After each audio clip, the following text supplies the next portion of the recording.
ഇനി നമുക്കൊരു അടിപൊളി സ്വീറ്റ് കോൺ റെസിപ്പി ചെയ്യാം. അതിനായിട്ട് കോൺ ക്ലീൻ ചെയ്തെടുത്തതിന് ശേഷം കട്ട് ചെയ്തെടുത്തിട്ടുണ്ട്. ഇനി കോൺ വേവിക്കാനായിട്ട് കുക്കറിലേക്ക് ഇട്ട് കൊടുക്കാം.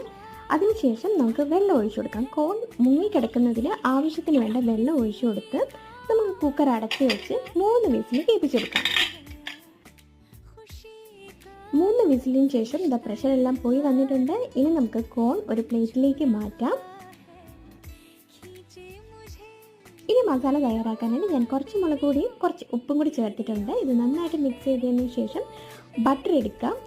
ബട്ടർ ഫോർക്ക് യൂസ് ചെയ്തിട്ട് മസാലയിലൊന്ന് ഡിപ്പ് ചെയ്ത് കൊടുത്തതിന് ശേഷം നമുക്ക് ഇത് കോണിലേക്ക് സ്പ്രെഡ് ചെയ്ത് കൊടുക്കാം.